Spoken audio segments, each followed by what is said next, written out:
clocks are a little fast.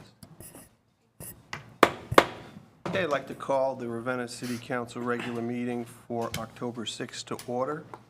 The first item on the agenda is a moment of meditation and silence.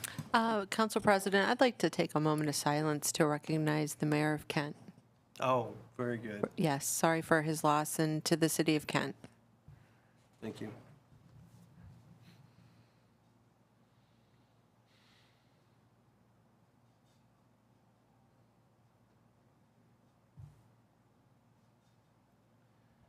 You'd all join me reciting the Pledge of Allegiance.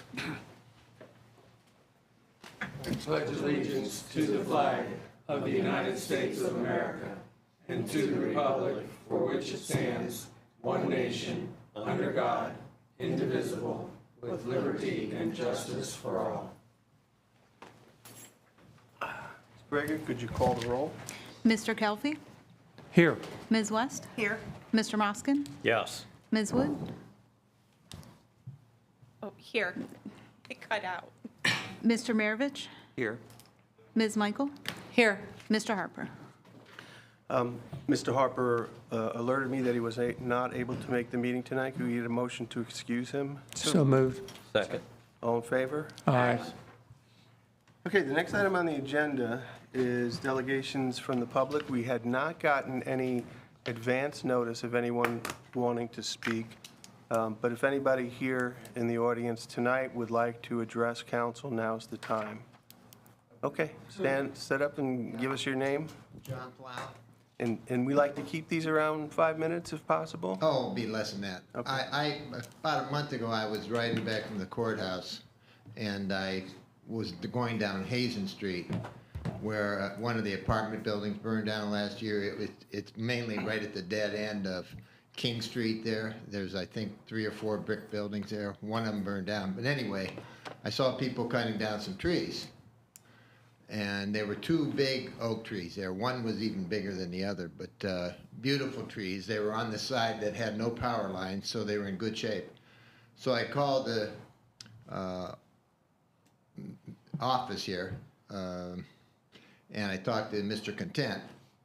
And I said, are those city trees down there? And he said, I think they are. And so he came down. One tree had already been cut down, but the other one, they were still cutting the branches. They were going up. They were cutting the branches from the lower part up. And he stopped them from cutting it, and it was saved. So I was telling my wife, wow, they saved that tree. It still had a bunch of branches at the top. Now, I went by yesterday, and the tree's cut down again. And I don't know why it was cut down. I guess Mr. Content's not here tonight, but I'm just a little bit puzzled how that happened and why it was cut down, because it was never touched by human hands before, because it was not on the power line side. And they were beautiful trees. He said they were going to try to get some money from the owner of the apartment houses. There was a new owner. He thought they were on his property, I guess, but they weren't. So I don't know what the status of it is. I just hope Mr. Content would be here tonight so we could figure out what happened. Well, we can certainly follow up with him. John, when you're saying they, you're meaning the apartment house owner who was cutting it down? They had a bunch of people there. They were all dressed in uniforms. I think there were 5 or 6 people. It was a company I'd never seen before cutting down the trees. Okay. That's what. I didn't know when you said they, if you meant us, that we were cutting it down. No, okay. It wasn't you. It was an apartment house owner. Okay. Hired some people. I don't know why he wanted to cut the trees down, because they really weren't in the way of anything. They were right near the edge of the road. Mm-hmm. But they were beautiful trees. If anybody had ever been down Hazen, you'd have seen them, untouched. So I'm just curious what happened and why it got cut down. The bench of the city cut it down. That's why I'm wondering. That the one that was saved, it was there for about a month, and then yesterday I went down and I saw it was cut. How do you know the city cut it down? Because it's on city property. Was the other one? Tim knew about it. He said he was going to check with the arborist to see if it would still be okay to save it. And several weeks went by and it was still up, so I assumed he had done that and it was going to be saved. And then now I found it was cut down. That's So if you could check that out for me. I just think there's more trees being cut down than than there should be in Ravenna. More trees should be planted. They never did plant those trees over on Jefferson where they mistakenly cut them all down because the arborist didn't go out to personally check to see if they were in the way of the water pipes, which was another big mistake. I'm sorry that that happened, and I'm glad that you saw it because, again, you care and Well, I think you're not going to attract many people to the city if the no trees. trees are all Yeah. gone. So that's all I wanted to say. Okay, we will Thank you follow for up. letting me talk. Thank you for Thank you. telling Okay, us. bye, everybody.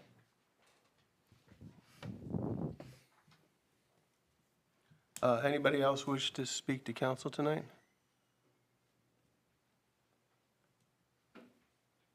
Okay, oh, we do have somebody. Please come up, give us your name. My name is Peter Martin. I live at 715 East Main Street. And I am here tonight to talk about the fall leaf pickup program.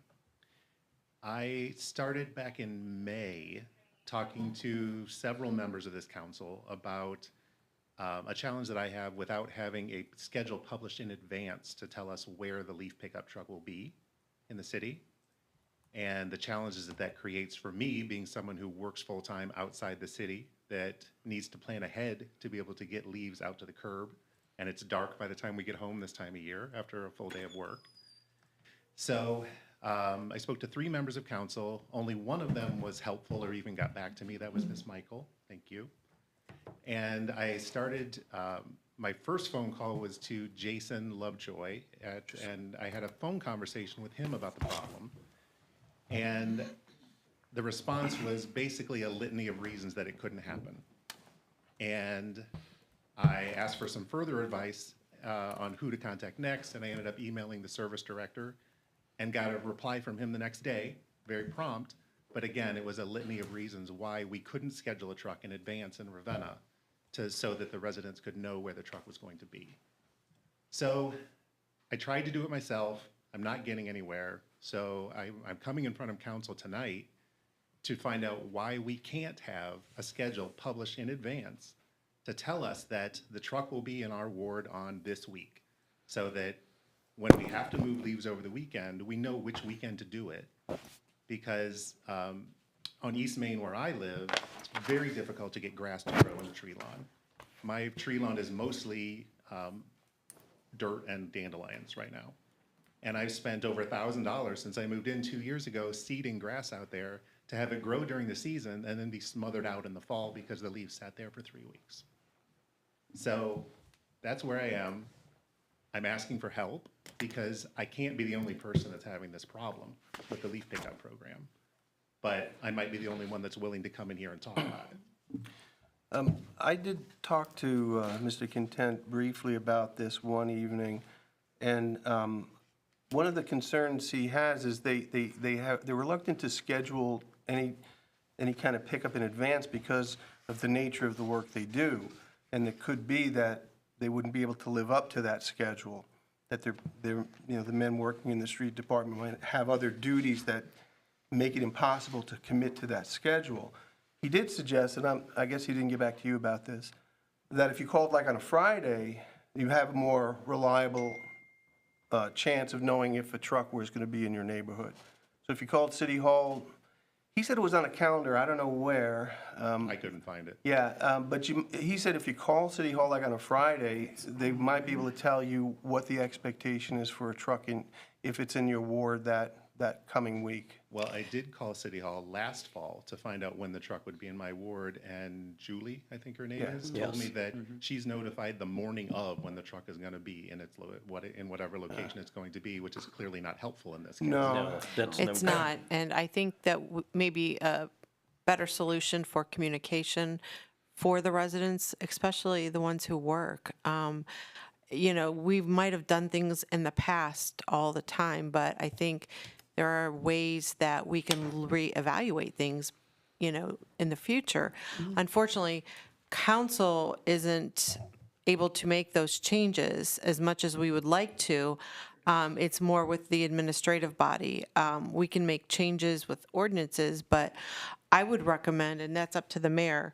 I have a schedule hanging on my door there was a schedule distributed that was available, telling what ward they were going to be in. Well, For leaf pickup? No, I There's a think- schedule for bag and brush, but For it bag says and on our brushes. website, it does It's not the say that same. we would have a schedule. It says on our So I website. think right, we but need to the be, bag and brush is different than this. The leaf Yes. pickup is a different thing. It says for leaves, under the section of leaves, it says, be sure to check the events calendar on our homepage for more information and schedule when this program begins the first part of November. Yeah, and that's what it's, he that's told not me too. fair for people who work Monday through Right. Friday, 8 to 5 jobs. I mean, they've got to have a better time. And I think it should be, I mean, it's just a suggestion from council that they should look at that and maybe redo how they do things. Other communities, as what you has stated, and where you're from, seem to successfully do that for their residents. I lived in a nearby community for 20 years, and I thought they managed their program very well. If you go to their website right now, you can download a flyer that tells you what week those are going to be in your neighborhood. And then they have several weeks at the end where they roam freely around the city to pick up any stragglers that weren't picked up throughout the normal schedule. And we do have a schedule for bag and brush. Right. So Right. Yeah, because the leaf pickup's not until November this year. It starts November 1st. So- So maybe you and, I don't know, the mayor always has an open door policy, could schedule a meeting with the mayor and, I followed the rules on that myself, and last winter I can't tell you how many bags in my garage because the weather yeah. Right, interfered good snow. with that last year. But I understand exactly because I'm doing the same thing. Yeah, I mean, I'm blessed with many mature trees on my property, Yeah. but that presents serious, I mean, it's not just an hour Well, in an that's- evening I can It get sounds like a done. mixed blessing, yeah. I've Yeah. got a lot of trees myself with that, but I'd be plenty willing to talk to you, just stop up. Okay. If there's nobody in with me with my open door policy, you just come on in and we'll, or schedule a meeting with, and and you then, can schedule it. Okay, great. Thank you very much. Thank you. Thank you. Cliff. Mr. Sodal? Go to, Many communities, because it creates problems if people don't know, they don't move their cars out of the street too. So they can't clean those leaves. So a lot of these communities put signs out saying, between Monday and Wednesday next week, you need to not park here because we're gonna do pickup. So that's just another thought. Maybe we should do that because too many times I've seen people, they won't move their car and now all those leaves are blowing on the other people's yard who did their work. So Yeah. it's just a thought. Thanks. Thank you. Okay, anybody else wish to address council tonight? Seeing no one else, then we will move on. The next item is the approval of the agenda. A couple of things to consider tonight. Did you want to have an executive session? Yes. It's not on the agenda, but if we can add an executive session at the end of our agenda. Does anybody have any concerns with that? For what categorical purpose? What categorical meeting? purpose do you? One is sale of real estate and one is legal proceedings. Okay. We'll craft a motion to cover both. And then the other thing is, one item in our consent agenda, which I'd like to take out, is, I gotta find which one it is. Ordinance number 2025-97, creating the legal description for 701 Oakwood Street, according to Mr. Semino, is not necessary for us to do. So I'd like to take it out of the agenda, the consent agenda, and put it in our agenda right after the consent agenda so we can vote to table it. Given those two changes to the agenda, could we get a motion to approve the agenda? So move. Second. All in favor? Aye. Anyone opposed? Okay, then the next item is the consent agenda. Does anybody want to take anything else out of the consent agenda? You can all see what's in there, various meeting minutes, some ordinances, communications. Okay, if not, then is there a motion to dispense with the requirements of the city charter and the revised Code of Ohio with reference to reading on 3 different days and adopting emergency clauses, and approve the consent agenda. So moved. Second. Get a roll call. Mr. Maravich? Yes. Mr. Kelfi? Yes. Ms. West? Yes. Mr. Moskin? Yes. Ms. Wood? Yes. Ms. Michael? Yes. Okay, consent agenda is approved. The next item is our monthly invitation from a city official. Tonight, we have the pleasure of hearing from Chief Mark Chappell from the Fire Department. Are you prepared for your presentation tonight? He has an audience. Okay. Then proceed when you are ready. And is your, make sure your mic's on. I believe it is. Okay, cool. Sound good? Okay. So as of the end of September, our department has responded to 2,618 emergency calls. This breaks down to 9.65 calls per day. All those calls, 2,183 of them are EMS related, while 435 of these calls were fire-related incidents. We actually had 6 working structure fires throughout the year up until the end of September in our own community, not counting what we have provided from mutual aid. An important note to add to this of these calls, 37% of these calls are overlapping, meaning that we had multiple calls going on within our community at the same time.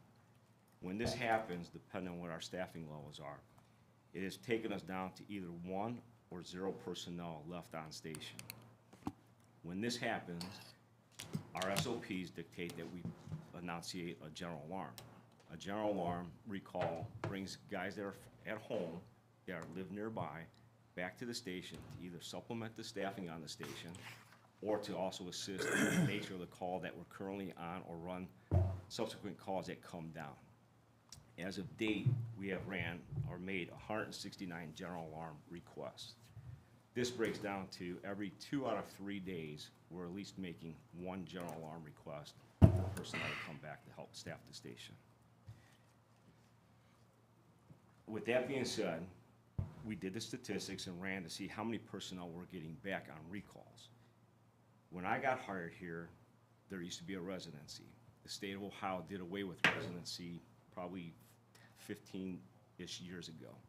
It used to be you had to live in the city, then it went to the county, and then it went to adjoining counties by contract, and now we don't have anything. You can live anywhere within the state of Ohio.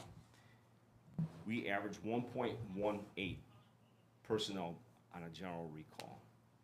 So what I'm getting at is if we make a general recall and I'm depleted with personnel on station, I'm usually getting 1.18 persons back to help supplement our staffing, which isn't adequate to run another ambulance of what we used to be able to do going back in time.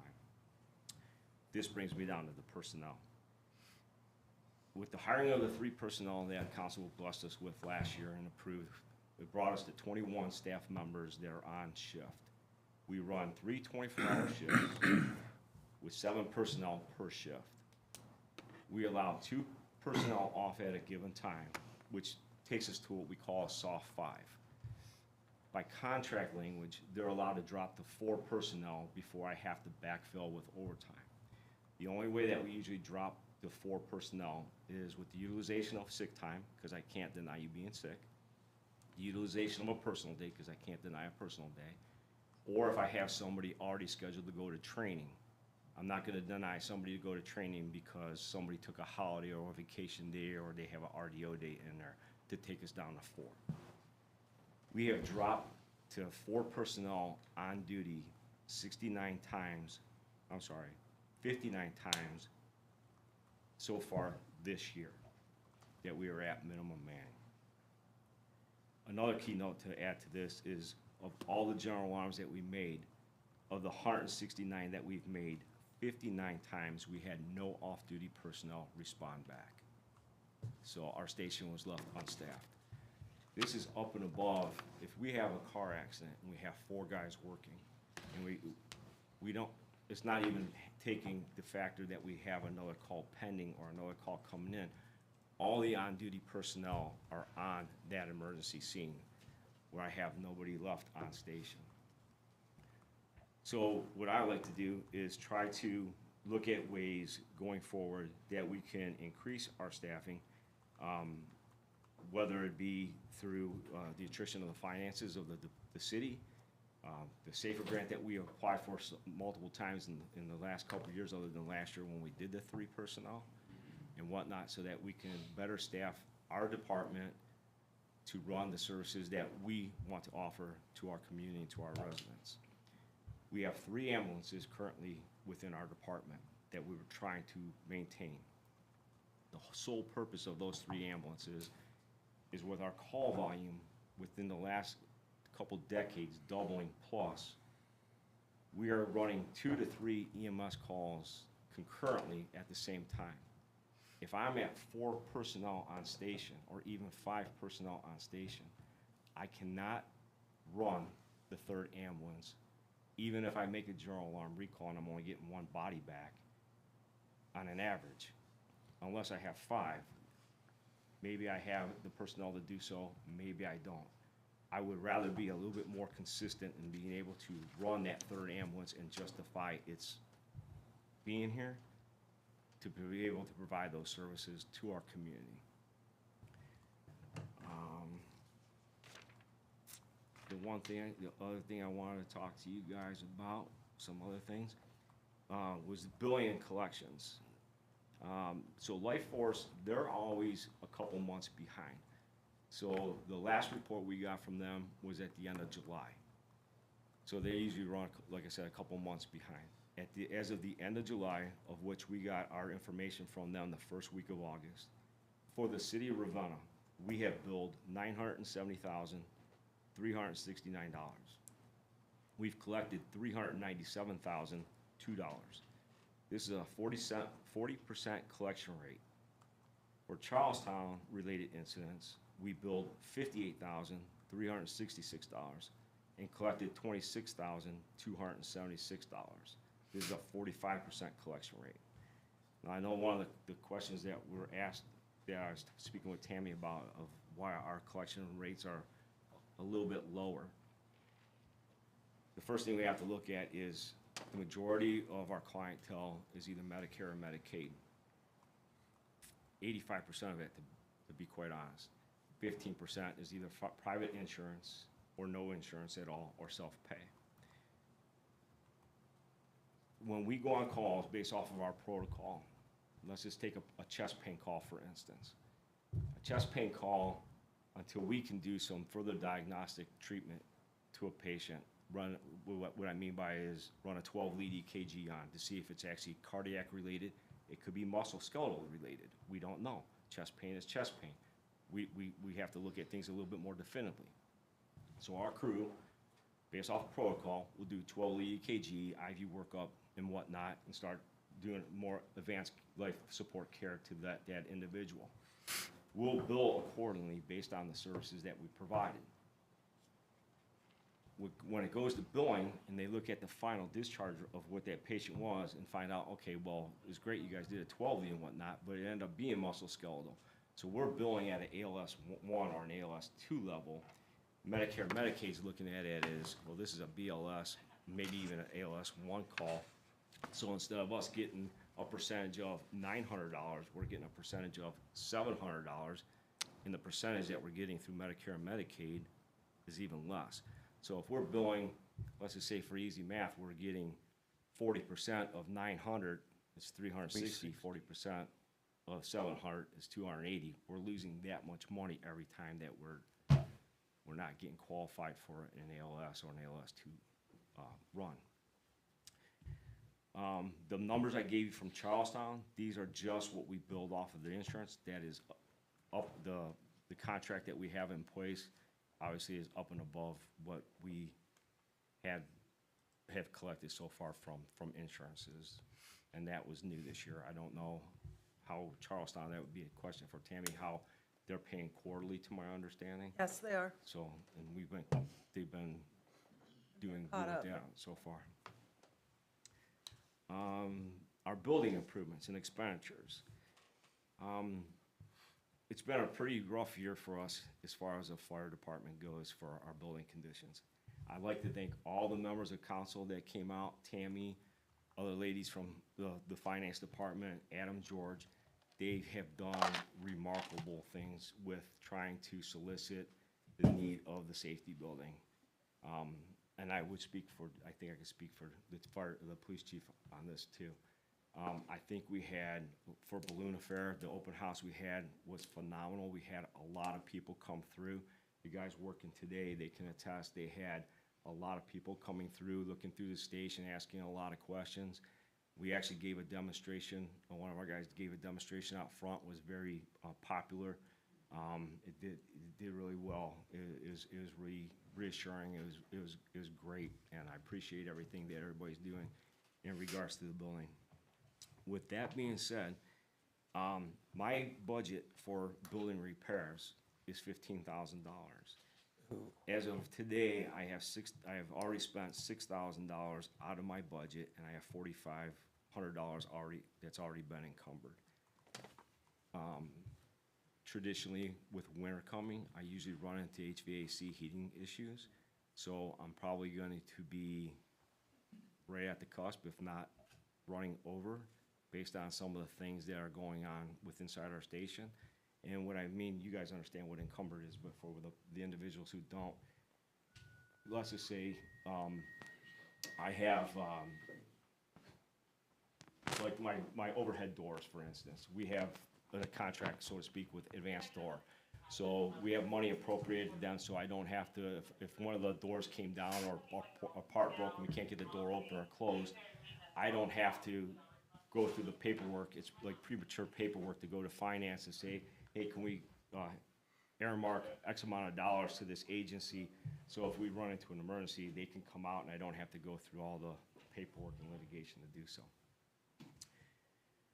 The biggest issue that we've had so far this year, which I had to ask for additional money in my small capital, is we've been faced with a major plumbing sanitation issue. We've had a very strong fall rotten egg odor over the last several months going into August. And it prompted the on-duty crews to go out there with a gas monitor to see what they could pick up.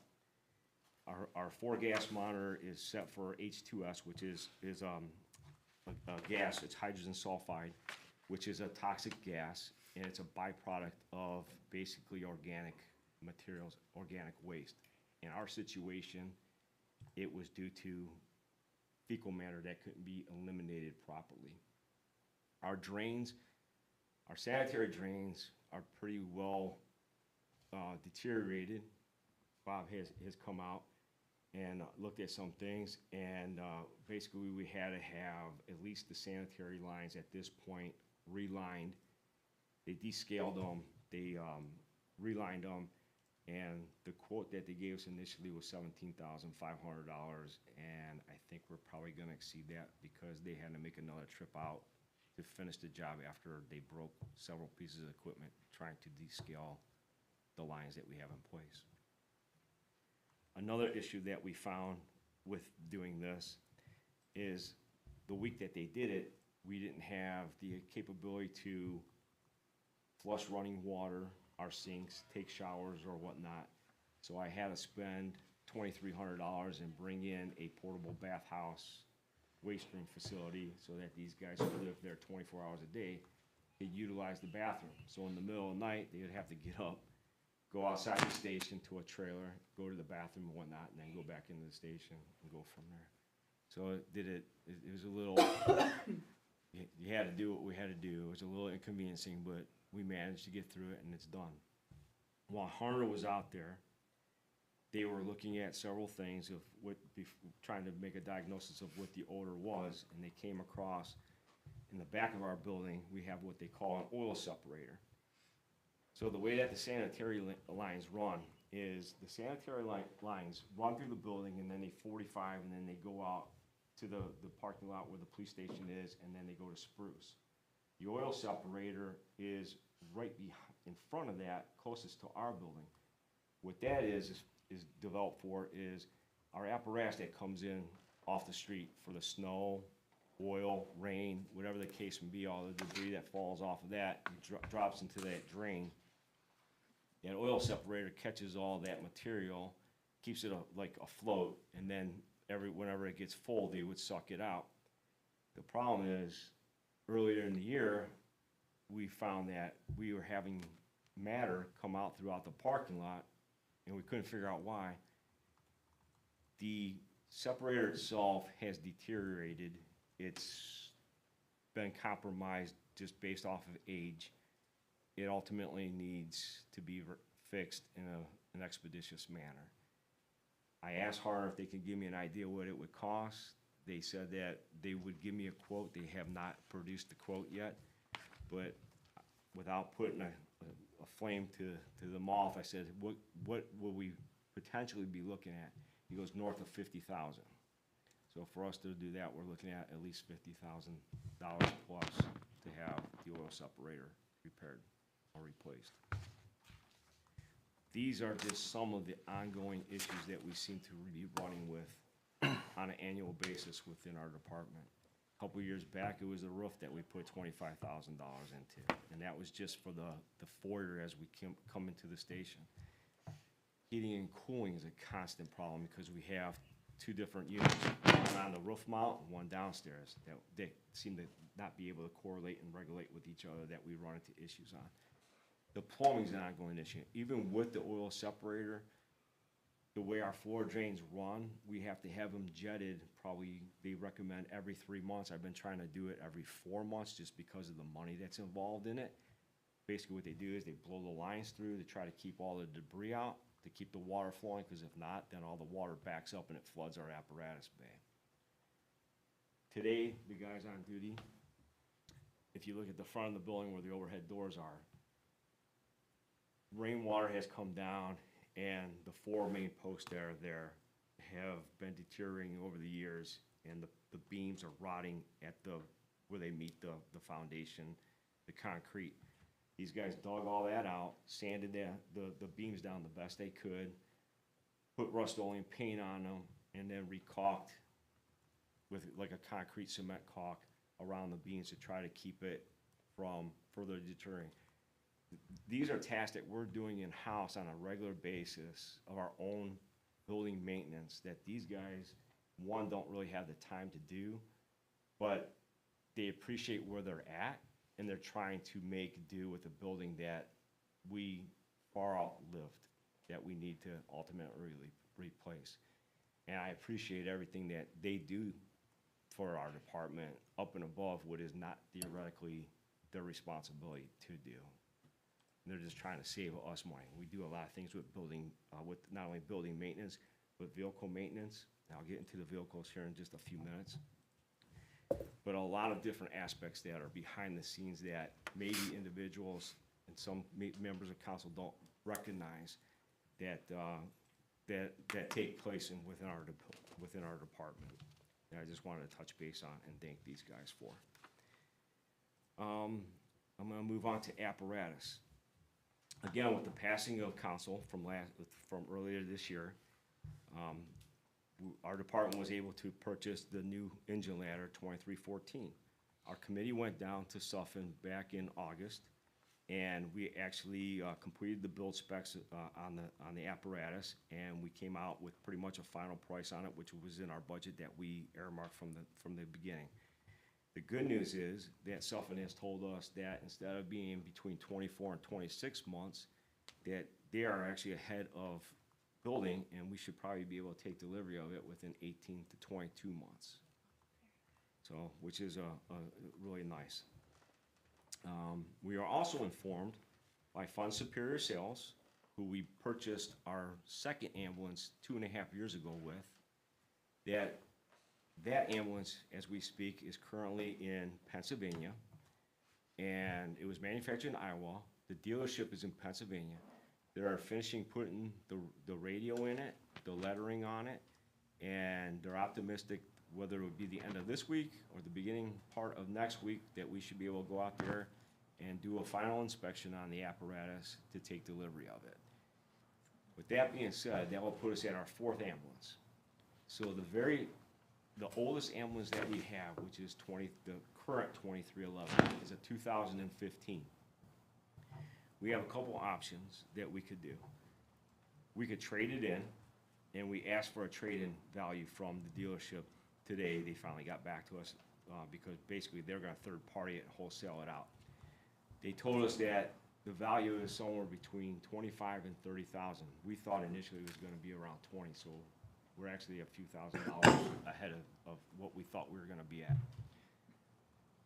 There's a neighboring community that is in desperate need of an ambulance. They had came out last week and took a look at that ambulance and have a strong interest in purchasing it from us. We have not disclosed to them a dollar amount that we had set in mind, because I didn't want to tell them one thing and then it'd be way too high, or tell them something and it'd be too low. But I told them that, you know, the situation of us getting our new ambulance within the next week or so, and they said, hey, when you guys know, let us know, and when you get a trade-in value, let us know what your trade-in value is. So Captain Hall was supposed to get in touch with them today. I haven't gotten a phone call back, because Wyndham is kind of a part-time, some staff, sometimes not staff department. So I don't know if he was able to make contact, but I think they would have a strong interest in buying it at $25,000. Talking to the dealership, when he said between 25 and 30, he says, quote unquote, if they're gonna offer you 25, it might be an easier way for you to go, because then we don't have to worry about trying to shop it around to get a couple extra dollars, if I could even get you those couple dollars. So I said, we'll just leave it where it's at. And once I know if they want the ambulance or not, we'll move forward from that point. But we'll be going from there. As I touched base on a little bit earlier about some of the jobs that these guys do outside of just running squad calls and whatnot, fire prevention and whatnot. In August, they completed the annual pump testing on all the fire apparatus. All the current apparatus that we have, which involves Captain Ryzik, who's back here. He actually, through another agency that is Advantech, has done all the pump testing. Brad actually does and works on all the pumps. He is a certified EVOC mechanic that we have paid for his training for, but he does a lot of the pump mechanics to all of our apparatus and saves us thousands of dollars a year by doing so. With that being said, 2314, which is the engine that we are going to replace, even with it passing the pump portion of the test, it failed the vacuum portion, which is for drafting. So again, you're looking at a 35-plus-year-old piece of apparatus that we're replacing that is just making it, holding on, that we're putting a lot of time and effort into, and thankfully, with the new apparatus being a little bit more ahead of schedule is a bonus to us that we'll get it. The other thing that was conducted today is we did all of our ground ladders and our aerial apparatus. They all have to be annually tested. All the ladders have to be tested. All the ladders came back, included our aerial, and passed with no issues. We only had one ladder that had one little incident that needs a little bit of welding, but the technician that came out passed all of our ground ladders, so we don't have an expenditure of that we need to go buy new ladders, or we have repairs that we have to make to the bigger portion of our ladders. The last thing I brought onto here, and if you guys have questions for me, please interject because I'm getting dry, is about grants. The one thing I want to inform everybody is in January, we wrote for the 2024 FEMA Assistance to Firefighter Grant. I put in for $43,560 for 10 sets of gear. They notified us last week that they are giving us $33,809.52 Very good. for 8 cents a gear. Awesome job. We're awarded that grant. There is a 5% match that is that we have to provide for that, which comes out to be about $1,600, and I'm going to take that out of my turnout gear line. I did write an addendum back to FEMA, because they give you the option to do so, and asked them if they would consider, based on what my initial request was for, what our financial situations are, and the need for the true 10 sets versus 8, if they would reconsider giving me the extra money. Because the way FEMA works is, FEMA loves to try to give as many grants out as they can. And what they'll do is they'll sometimes cut the funding of certain things or reduce the funding so that they can give more awards. And at the time when all the awards are given, if they still have a little bit of money left over, they'll go back and give the rest of the money to the agencies that they cut. My cut is only around $8,000. It's pretty minimal amount of money that we're asking in addition to what we were awarded, and I don't want to act like an unappreciated person, but I wouldn't ask for 10 sets of gear if I only needed 8. So I asked in an addendum letter if they would reconsider and give us the additional funding for the last 2 sets of gear. The 2025 Assistance to Firefighter Grant is going to be coming open again probably the end of next month or going into December, along with the assistance along with the SAFER grant. The SAFER grant is the Staffing for Adequate Firefighters. I would minimally like to try to apply for that grant. I don't know what the NOFO language is, and what I mean by NOFO is the Notice of Funding. 2 years ago when we applied for it, there was no retainment clause, there was no match for any personnel. Those languages change on an annual basis. It could be the same language, I don't know, because I didn't apply last year because we got the 7th guy. I would like to try to get the 8th guy, but I also don't want applying for the grant, if the language allows me to apply with the approval of council, to handcuff us where that we're not going to consider the 8th man regardless. My whole thing is, again, having the 3 apparatus of EMS services is to staff those apparatus. I can't staff the apparatus without the personnel. We're looking at a building to build a new safety center. We're buying new equipment to provide the services. But ultimately, I need the personnel to be able to run everything, and that's what I want to do. I haven't had time to talk to Amy personally. I know I talked with Tyler at Balloon Affair, and I talked to a couple other individuals outside. The one thing that I would like to do, and see if members of council maybe could go through public health and safety, is to create a strategic planning committee. And what I mean by that is, it's not just the fire chief coming here and saying, this is what I need, this is what I want. The committee would look at it as in an unbiased fashion. It could be made up of members of the public. It could be made up of members of the fire department, members of council, and then the mayor. And what we do is we formulate all the data that we do, our call volume, our personnel, the cost of this and that.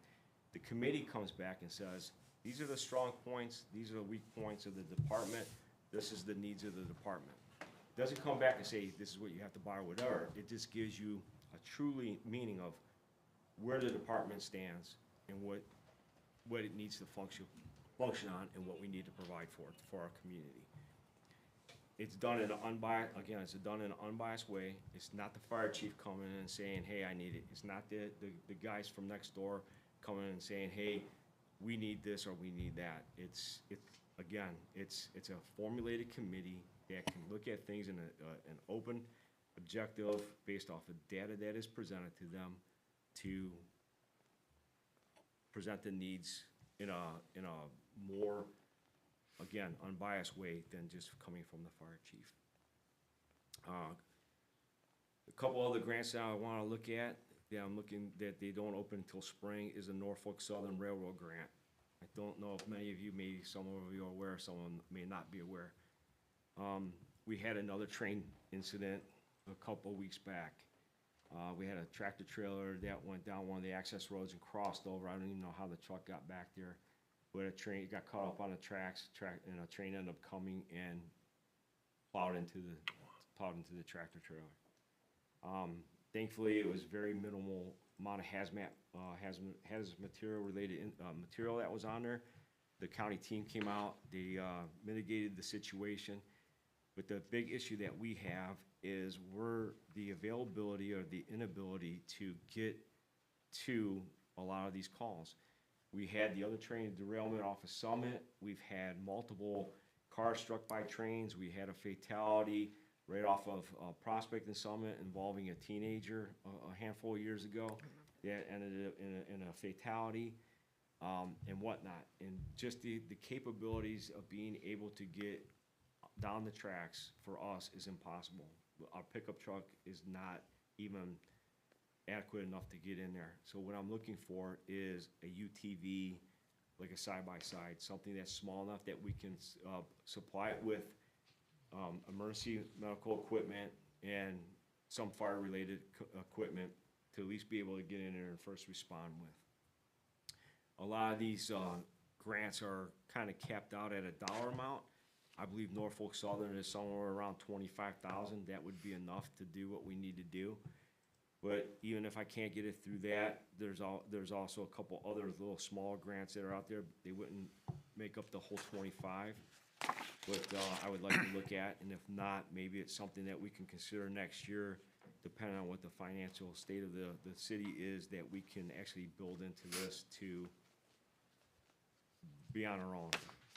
I would like to use it for Balloon Affair, Octane Nights, the rock concert series that we have downtown, all the little things that we have that we just can't get through with an ambulance or a pickup truck and whatnot.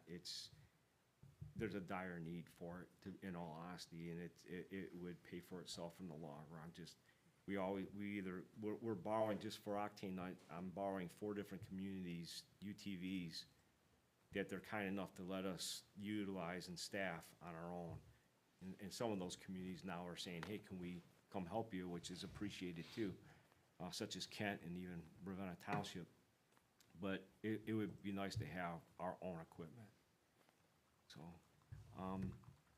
that's pretty much what I have on here for you guys, unless you guys have some questions for me.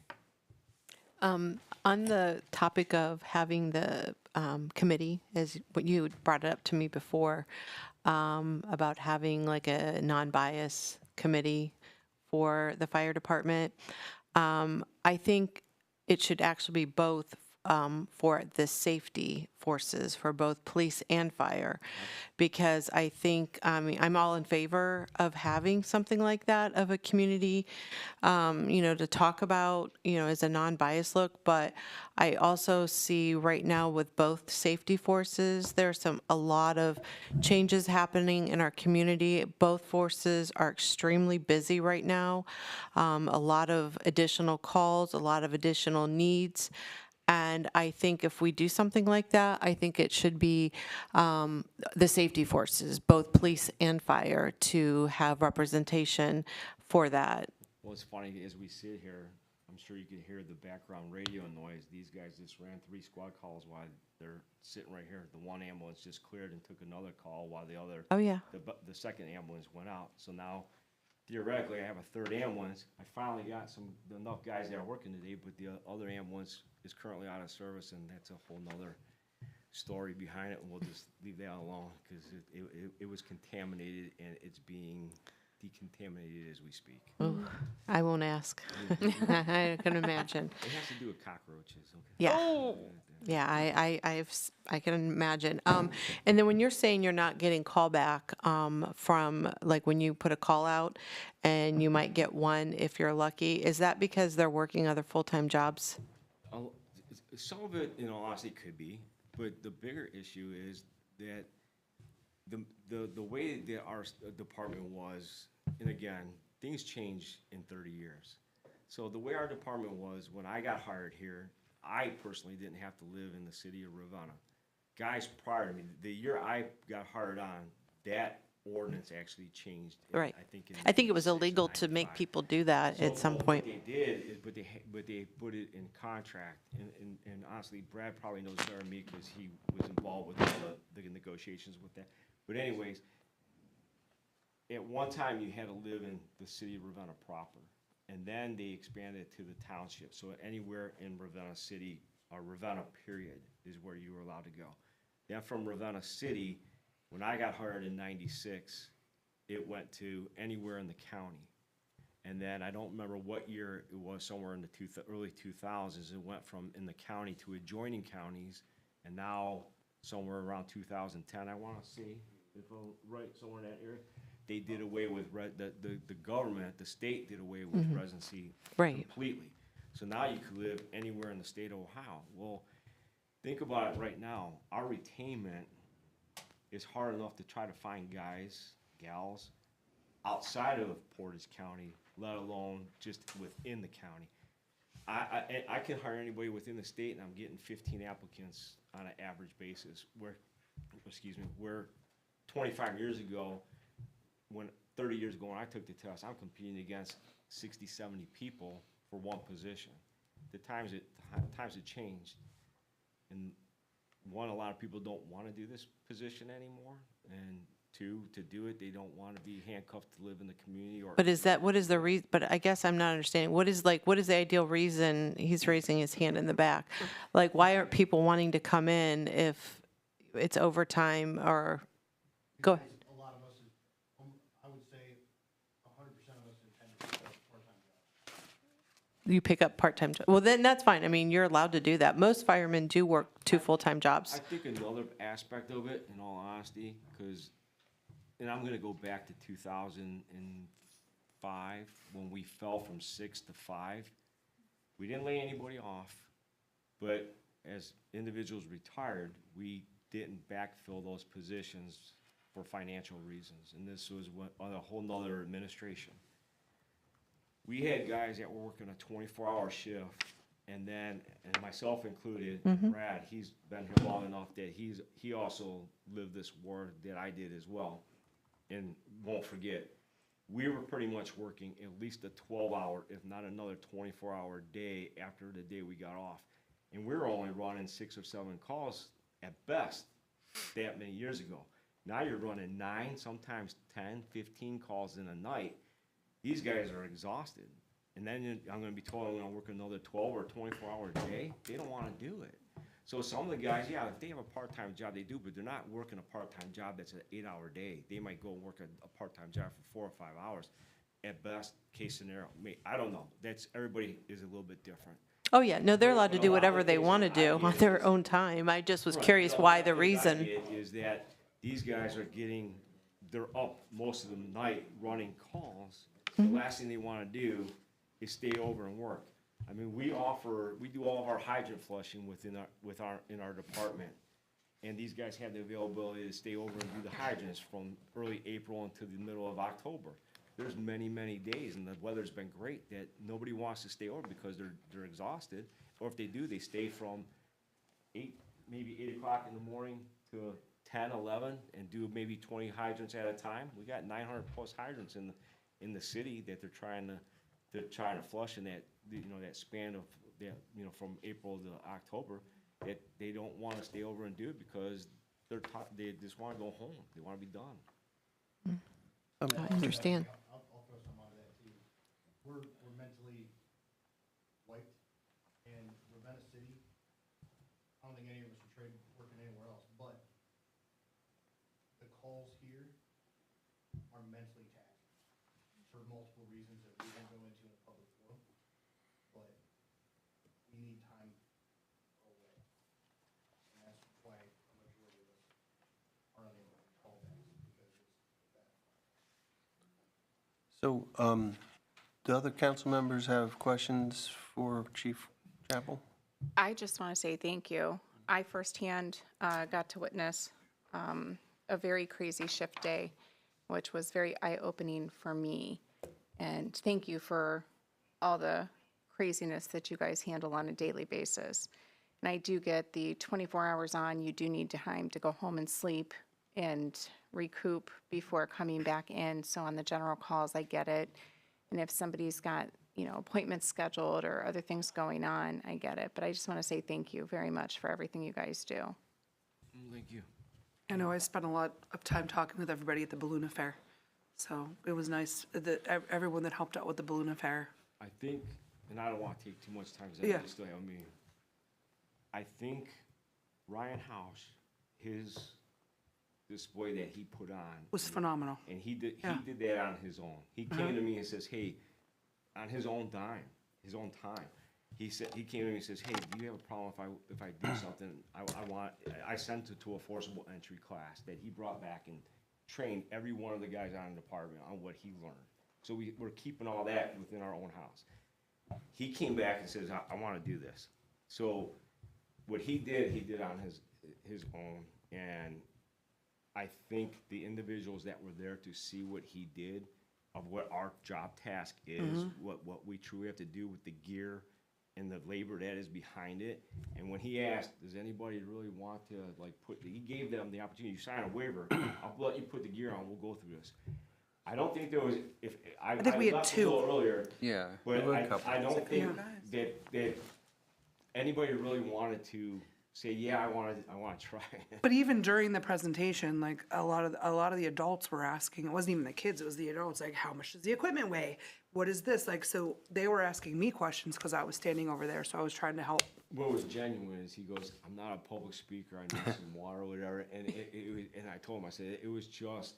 It was great. Because he asked me, he goes, well, how do I do? I said, I'd give you a 10 out of 10 plus. I think, because it was just so genuine. It wasn't made up, it wasn't orchestrated. It was a guy coming in on his own time who just wanted to show the community what we do just for that. Well, and he shared like how quick these guys have to respond to a fire in order for, like, how quickly do you have to get out of your home? And it was some facts that I think people were pretty shocked by. Yeah. So it was good information to share, for sure. Especially regarding home furnishes. Like back, I think it was in the 70s, you had 15 minutes to leave a Well, structure. a lot of these were. But now we're down to like 5 minutes. Like Yeah. true wood and cotton, they Slow are slower to burn. burn. Now you have all the nylons and polyesters and other synthetic materials that are just, Flammable. they're highly flammable. Well, I know that committee, we have a lot of plans just to continue to educate the community on the need for all the things that you guys need, really. So we're working on that. We have some brochures to go to different places, and we're planning on doing something for Midnight Madness. So I know Adam did a lot of work on that, and everyone that stayed and volunteered. So it was a good turnout. And I think there was some residents that really were kind of shocked, especially with the fire department tours. Like, they're like, this is it? People were walking out and saying that, just as far as space goes, so. Yeah, and if you have to schedule a meeting with the chief, sometimes you have to make sure there's nobody sleeping in his office first. Yes. Brad's sleeping in it tonight because we don't have any other bunks available. Yeah, I have something real quick. Just going by what you said, I can see roughly you have 3,400 plus calls on the average per year. We are on pace to exceed 3,600 this year. Okay, 3,600, the way it's going. So approximately 10 years ago, what was your staff and the increased amount of calls compared to what it is now? And the only reason I'm asking that comparatively, then what should the staffing be compared to the drastic increase of calls? I realize the type of calls is a lot different now. So in our department, I'll just go back to when I got hired. In 1996, we were a 6-man shift, meaning there they go again. Meaning that there's 3 24-hour shifts. Yes. A, B, and C. Each shift currently has 7. When I got hired, we had 6. So we'd have 6 guys on shift, and we'd allow 2 to be off at a time for vacation, holiday, whatever the reason be, which would take us down to a minimum of 4. The year that I got hired, we were running roughly around 1,700, 1,800 calls a year with that amount of personnel. We have now doubled that amount of call volume, and we're running currently with the blessing that we got last year, we went from 6 to 7.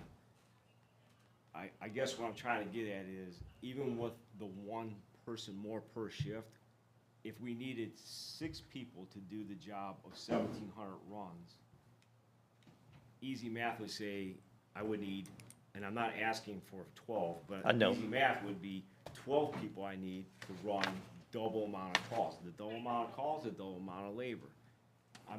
That's not what I'm asking for. I'm trying to get to where it's actually the number So, it's funny you ask. So, the Ohio Fire Chiefs recognizes 110, I believe it is, calls. So if your whole department runs 3,600 calls a year, and you have 21 individuals on your department, if you divide 3,600 by 21, it should not exceed 110. That's how many calls, that's just easy math of what they say you should buy. So if we take the 3,600 calls and we divide that by the 21 individuals I have that are on shift, we're running 171.42 calls per guy. We're at 60-plus calls per guy above what Ohio Fire Chiefs recognizes as being adequate staffing. Again, I'm not asking for all that. I'm just giving you some information that. No, that's what I was after, and that answers quite a bit. The reason I'm saying that says how much under the department is for the amount of calls and for the type of calls that you're getting. I won't even go into the type of calls comparatively. And that's why I'd like to have a planning committee, a strategic planning committee. I can sit here and be biased all day long. Yes. And I'm not gonna lie to you and tell you that I'm unbiased. I am. I lived it, I manage it, and I care a lot about it. So with that being said, I think the best way to go about it is to have some kind of committee formulated, so it's not just the fire chief crying to council, crying to the mayor, crying to finance. I can give you all the statistics you want in the world.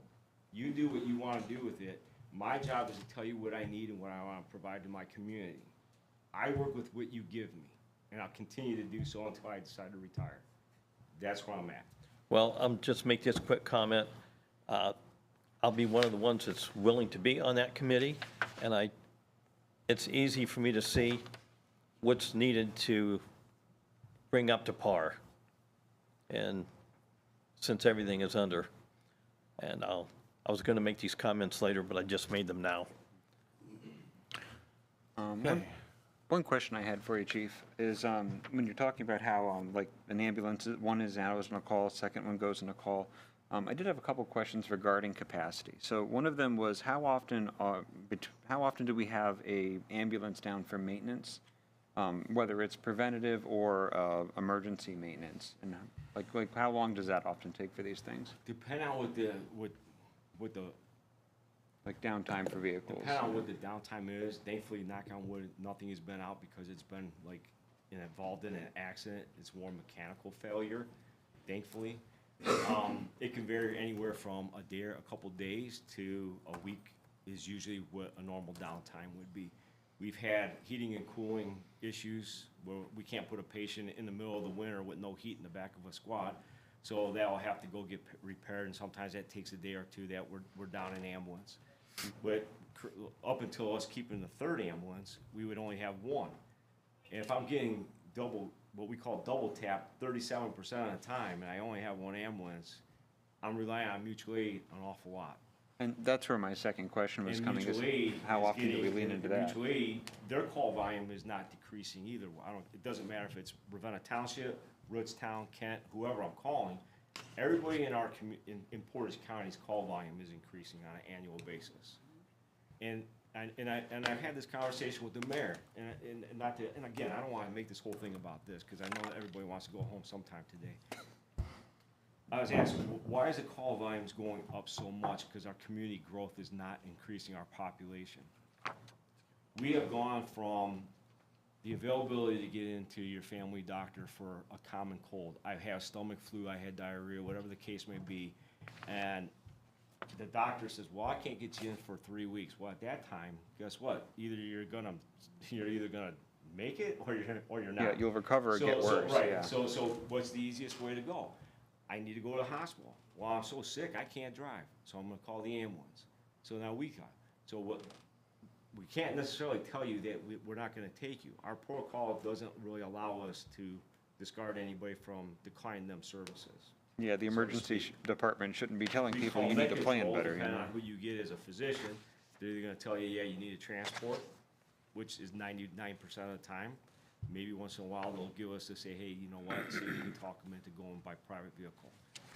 The other issues that we have is nursing homes, that we have multiple in our community. They don't have contracts, or if they have limited contracts with private ambulances. So patients that come back with abnormal blood gases, for instance, that blood work could have been taken 2 days ago. Well, their potassium's low, or their potassium's high, they need to go down to the hospital. They're not gonna get a private ambulance for 24 hours, so, and that patient ain't gonna stay there because the doctor's telling them they need to ship them out. So now we become their transport service. All these variables, along with other things, increase our call volume. It's just the way it's going.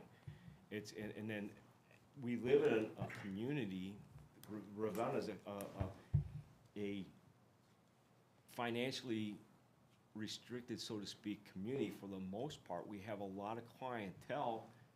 Again, 85% of our billing is Medicare, Medicaid. With that being said, There's eligibility requirements that speak to that. And we're an aging community. If you look at the median age of our residents, we're not in our 30s, so to speak. 30 years old typically should not need ambulances. 70-year-olds, 65, I'm almost there myself. 80-year-olds are more likely to need ambulances. So all those variables put together is what creates a higher call volume, and it's going to continue to be that way. I don't see an immediate change in the way things happen through the hospital or anything that is going to Like magically change it because overnight. they don't have the staffing down there. So we become basically patient caregivers, even though the patient's inside the hospital, because they won't take report. And No. until they take report, they tell us that the patient's still ours, even though they're in their facility. You guys become wallflowers. Exactly. Well, you know, because you live it in there. I know. It's terrible. I feel bad for the firefighters who are stuck on the wall when, We could get stuck on a wall down Yep. there anywhere from an hour. The Yep. most I've seen is probably a couple hours that I have an ambulance stuck down there. And I was speaking earlier to a council member who's like, it's happened. I said, you know what? If I have I'm a pretty understanding guy and a pretty open-minded person. I have 6 guys working, I have 3 ambulances, and you got my first ambulance down there and it's stuck against the wall for an hour. I'm not gonna immediately get all fired up. But when I got 4 guys working, and you got both of my ambulances sitting down there, you better be sure that you're gonna be getting a phone call, if not a personal visit from me, telling you you need to get somebody back in service and let some of my guys go. Because I have another 11,000 plus people in my community I gotta provide a service to. Okay. Thank you. Chief Chappell, thank you so much for that thorough report. My advice always when we have our department heads come and visit us is, don't be shy. Let us know what you need. And I don't know that I need to give you that advice. Fine, yeah. Because you do a real good job making sure council is appraised of what's going on at the fire department and what your needs are, and I appreciate that. I appreciate your comments, thank you. And I thank you can't for letting me believe speak. Brad's quiet as long as he's been. He's really fading down. See, this is what we're talking about when they're under a lot of work to do. He's got to save his energy. Okay, so we're going to move on, but I Thank made a mistake. So I forgot, I took the ordinance out of the consent agenda, but we did not address it. So what I'd like to do is address it now. This is an ordinance we need to dispense of because it's not something we need to do. And if we could read ordinance number 2025-97 and then ask for a motion. No. An ordinance authorizing the mayor to create and sign a new legal description for 701 Oakwood Street, Ravenna, Ohio, properties and to transfer property from Family and Community Services to the city of Ravenna and declaring an emergency. And okay, so we've been advised we do not need to do this. Is it Family and Community Services that will be doing this, or? Mark Frazone will sign on behalf of Family and Community Services. There was property that was divided, have a portion of it going to the city for a garage, a portion of it going to La Rock for Mark Frazone at his facility. There is an ordinance on tonight that creates an easement between the two parties that is a 15-foot portion of the common boundary line that creates a 30-foot right-of-way that allows access to, in and out of the property. But the actual creation of the deed is all solely in the hands of Family and Community Services through Mark, because they own all of the property, and they're giving themselves a deed for their portion and giving us a deed for our portion. Okay, and since we don't need to take this action, I checked with Robert's Rule of Order, and the suggestion is that we entertain a motion to postpone indefinitely this item. Someone, So move. Second. let's take a roll call for that. Ms. Wood? Yes. Mr. Maravich? Yes. Mr. Kelly? We didn't have time to ask questions right there. Oh, we can interrupt the vote and if you have a question. My question is, why do we postpone it rather than just get rid of it completely? If it's not needed, we have a pending item sitting out there in perpetuity, so. Right, but that's the nomenclature Robert Rules of Order suggests, postpone indefinitely. Yes. Ms. West? Yes. Mr. Moskin? Yes. Ms. Michael?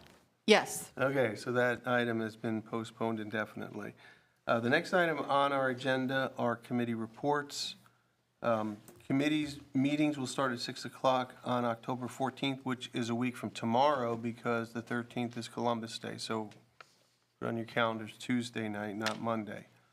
We'll begin with utilities. Mr. Moskin? Yes, there will be 2 items for that, 2 for sure, and a possible third next week. Thank you. Mr. Maravich, Information Systems? I don't think I have any line items right now, but there's a couple of things that might come up, so I'll let you know. Okay. Planning, Ms. West? We will be having a meeting. Okay, Committee of the Whole will meet on Monday, October 30th at 6 o'clock. The next committee is Public Health and Safety. Ms. Michael? Well, you heard it. Yes, we will be having a committee. We will be talking about safety in general on both departments. And also we can talk about forming a committee as what the chief recommended. Okay. Thank you. The next committee is Personnel. Dr. Calfee? No committee meeting. Community and Economic Development, Ms. Wood? As always, to be determined. These things like to sneak up. I did skip streets and sidewalk. Mr. Harper's not here, so there is no report. The next committee is the Cemetery Board. Mr. Moskin, Ms. West, do you have a report for us? You were there. Well, you were there for part of it. I have nothing. Okay. Well, there will be a decision made sometime, I'll just say near future, on the railing that will be put on the new bridge, yes. And then the other thing, Mr. and Mrs. Untrauer were there to explain about what they have started. It's called the Veterans Grave Marker Project.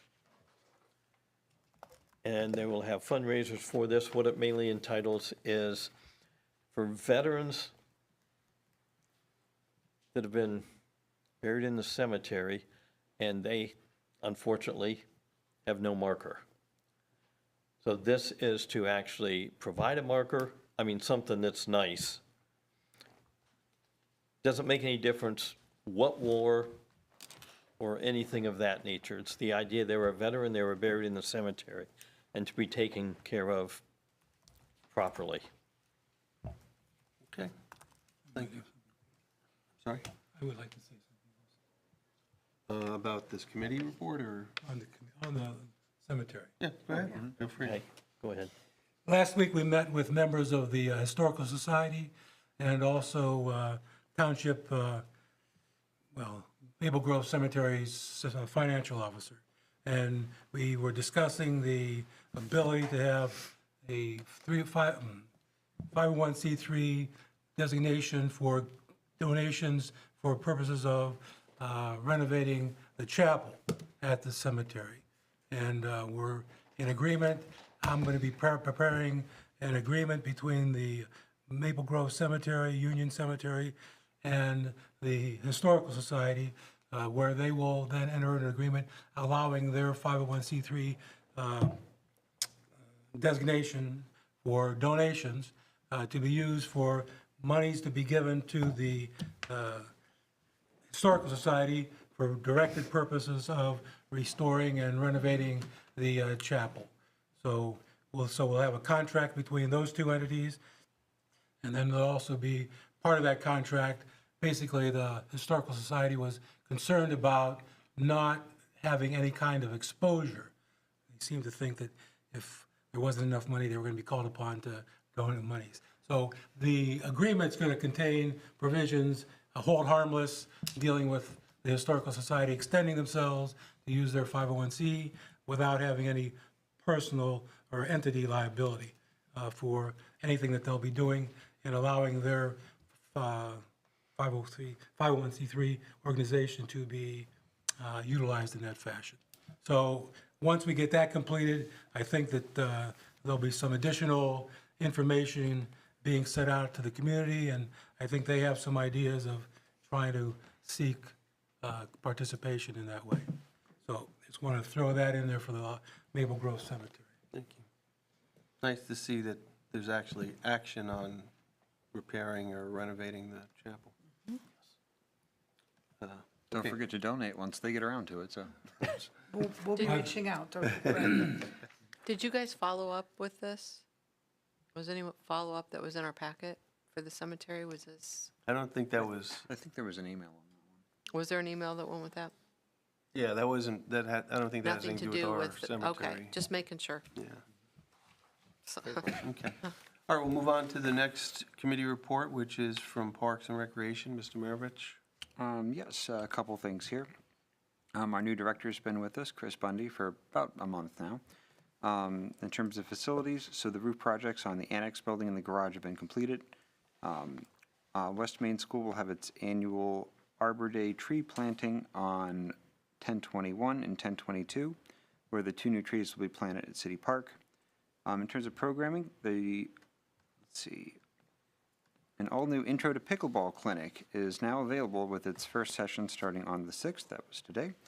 And I think I met with him earlier today, and I think he actually just got back from the training from it. Halloween drive-through event is going to be scheduled for October 25th. All fall programs are open for registration. And looking at grant funding, the Ravenna United Fund has donated $2,880 to support the purchase of the Safety Town floor covering. And the land purchase for Emerald Lake Land Preservation Phase 2 through the Ohio Public Works Commission grant application has been submitted. So that's what I have for Parks and Rec there. Thank you. Okay, moving on the agenda, the next item is first readings of ordinances. We have one ordinance, ordinance number 2025-94. An ordinance authorizing the mayor to enter into an agreement with Archer Energy LLC for the City of Ravenna Natural Gas Aggregation Program for the period of June 2025 through March 2027 and declaring an emergency. Okay, and you can see in the attachment, the fixed rate is now over $5, $5.20 almost. I guess we need to decide what we want to do. I hesitate to say that we could leave it and see what happens in the future, but it seems like it just keeps going up and up. And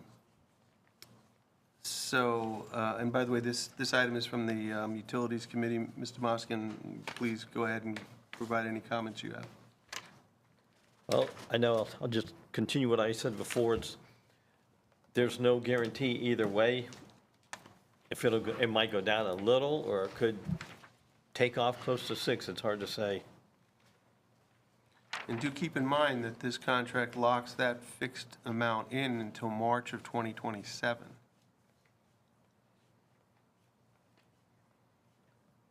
Discussion. And I know that anyone that wants to, they have the option to find their own supplier if they so choose. I don't think it's financially responsible of us to enter into a contract for a fixed rate that is much higher than the variable rate currently is and is projected to be. I'm just not in favor of moving it that way. You know, it strikes me that it's negative no matter how you look at it. It's like, if things stay somewhat where they are, this is way too high, an amount, right? Compared to the variable rate. On the other hand, is it so high because the projection is that, the fee's gonna just skyrocket? I don't, but there's no good news here. If they lock you into the higher rate, then they're getting the higher rate no matter what it does. But if we stay at variable, we could ride out the low ride, and if it starts to raise up, then people can check out the apples to apples and determine what's best for them at that point. But I am not able to consciously put our residents into 5-something Yeah, per I hear you. at that rate. That's just not feasible. And if I'm not mistaken, the variable is, what, not much over 3? I think it was like 3.4. But what'll it be in 2 months? Or It was Yeah. projected to still be in the 3s. It was projected the highest to go in the next year was like 4.1. And what was your source on that one? Like, where'd That you was see the information that our broker sent us. Okay, from Tom? It was in everybody's email. It was in the last yeah, I packet think- as well. I think Tim There was a whole Content chart of the forwarded that projected next information. year. So we don't have to, like I said, we could just leave it on the agenda because it's only on the first reading. See what happens next. We could postpone it indefinitely. I don't think Dr. Calfee wants us to do that. Or we can have a vote and you could vote it down. So there are options here. What's the pleasure of the committee? I know voting it down would be the same as saying, okay, we'll keep it at the variable rate. Right. Which is But that puts our, 340. but that puts our whole aggregation plan committed to that variable rate until that same date period. So, I mean, I think kind of given the option, so like we do have folks like Cliff in the audience and his sister too, that will go through and they'll be diligent about it. They'll shop on PUCO for, Public Utility Commission of Ohio, and they'll do their diligence and they'll find what's best for them. But my concern is that there may be a lot of residents in Ravenna that just don't have that capacity, time, or Right. the patience to go through that Or bureaucratic physical process. or mental capacity as Yeah. well. I mean, we have a lot of aging populations, and I think at this point, our due diligence to protect them as much as we can, I think it would be ridiculous to go into I know I've said that. But Fixed we're times. locking into fixed rate or variable rate with one company, though. It's not like we can We're shop already outside on the of this. variable with Yes, Archer. yeah, we So if don't we have do that choice. nothing, And then go to a Unless second reading? unless they cancel No, on us or again. nothing at all. If, no, we could take a roll call vote and see. if we anyone go, actually if we go to, wants what's the disadvantage of just letting it ride and go to second reading? There is no disadvantage unless, and the only disadvantage is if council's desire is to lock in at this amount Because it could tonight. go up higher. And it often does. So unless that's the will of Is, the is the rate that they have offered, the fixed rate, is that good, their offer all the way through the 3 months of us reading this on 3 readings? No. What's the it'll time? fluctuate- It'll fluctuate again before we. Yeah. Yeah. Yeah, I would, So the longer we wait, the higher the cost that a fixed rate could be. Having worked a little bit in that energy sector as well, at the company I work for, if you were really wise in the summertime, like close to fall, early end, and you were trying to get a fixed rate for propane, you would have a much better financial experience than if you just rode the variable rate, which would, again, increase seasonally with the winter. And the company didn't often offer more than like a 1-year term for that kind of stuff. So like, going with the variable rate, we could have a surge in energy pricing over the next 2 years that we put the same people we're saying we're trying to protect from a fixed rate while they just ride the roller coaster over the next 18 to 26 months or so. It's like, what is the experience we want people to plan for? Like a known budget variable, saying this is how many MCFs it took to heat my house before. Last year, if the weather's going to be similar for this coming winter, at least you'd be able to budget that out. But if with a variable rate, that's one more piece of, unpredictability in our futures for our residents. was that your way of saying you're in favor of this? I'm just trying to figure, because Yeah. it sounded like it. I think you said both. You're arguing for consistency. Well, I mean, it's And making Cheryl's predictability. point again, too. It's like, yes, but this is not an ideal fixed rate. I'll give you that. But again, energy has been climbing for some time slowly, and with, changing international politics too, energy markets are impacted by that too. I don't disagree at all that this could be a great rate when we look back, a year from now. But I guess the question at this point in time is what process does council want to go through? Do you want to dispense of the 3 readings? And Does somebody want to yeah, make a motion to do something? that. Because we can't make any votes or do anything Well- until there's a motion on the table. I just wanted to add really quick before you, so the harm of us waiting another month and just seeing where it goes. It I don't could know, be, for me, like that, it's gonna be a variable anyways. If we wait another month and it's higher, then I'm gonna feel much better with the decision to not do it. That's just me personally, and just to stick with the variable rate. Does that make sense? Help me out here. Yeah, by the way, I don't know that there's going to be another offer Okay. by Archer. There's no guarantee. Okay. They could come back and say, you know what, we recalculated and here's a lesser rate. Or we could sign a contract for the fixed rate, and they could come back next month and say, sorry, we changed our mind, we can't do it at that rate. I mean, that's what got us here now. Well, I mean, once there is a contract attached here that would fix the rate, and if We they, signed a fixed contract a few months ago. oh, well, then the company just said, yeah, all right, So I recommend, I let don't know everybody what to say just, about somebody that. do a motion and everybody just vote. Well, so yeah, so if anybody wishes to dispense of the 3 readings, that's the first vote we always take, make a motion now. I'll make a motion for the variable rate.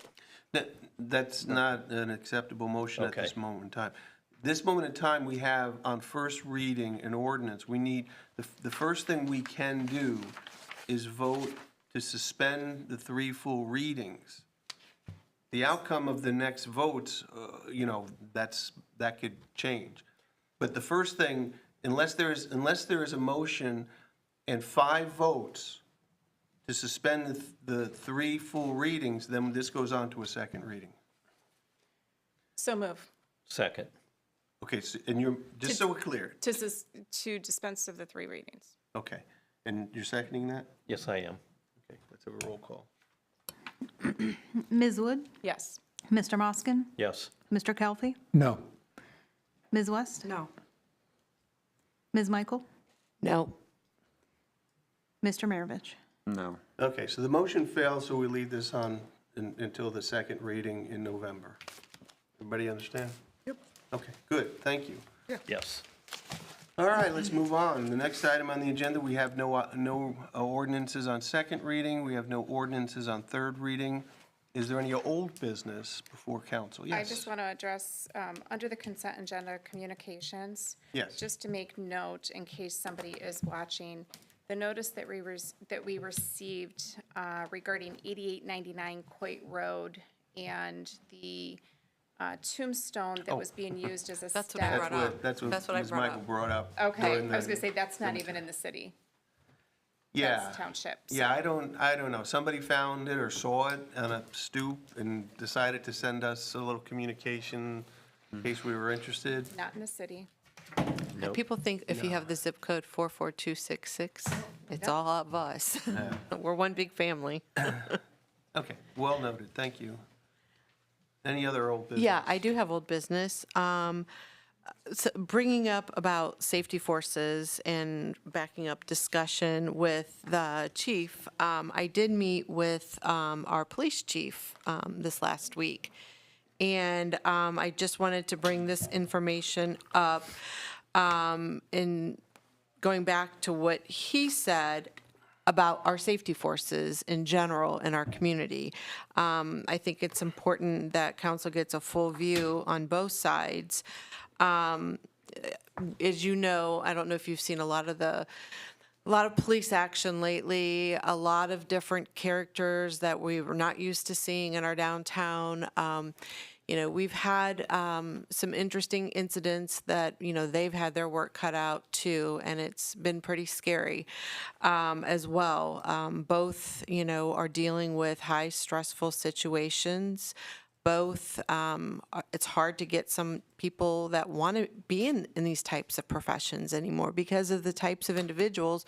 You don't know who that person on the other side of that call on both sides that you're going to be dealing with. And so we had a discussion about where we can go on with our downtown, with our community, with the safety, and, what they're dealing with as well. And right now, the Ohio Chief of Police Association is looking, so their estimate is like 2.5 men or women, people, per 1,000 calls.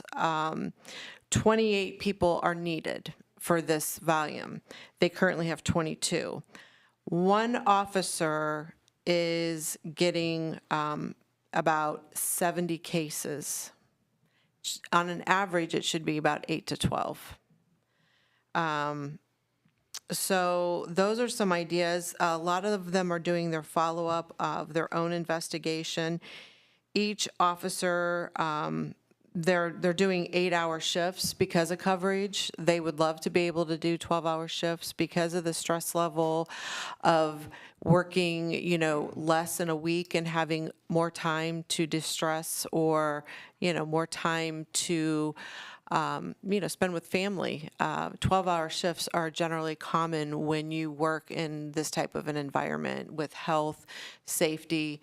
It's just the norm because you put in more time and then you're off less because mentally it does help you, even though in those 12 hours you work hard, but then you also have those extra days to kind of recover in most cases. Right now, they're averaging about 3 officers on a shift. They have an average right now of 10 shootings that they've had this last year. And that's not including the multiple people that are involved with that shooting. That's just 10 cases. So with each case, there's multiple people that are involved. So we're not just talking 10 shootings. There's right now an active 30 cases that are for sexual assaults of different natures. Right now, they're looking at about 160, just to this date right now, about $167,000 in overtime. Pardon me? Oh, I thought you said something. So again, they are looking at trying to get some more bodies. Right now, they just added another detective, but currently they've only had one detective doing the majority of all of the cases right now. So it's a lot. And, they've kind of set low in a while, in the back burner for a while, but as well as crimes have really increased. The people that are coming in the area are not Ravenna residents that we're used to on an everyday basis. There are a lot of transient people, and we need a stronger force on both ends.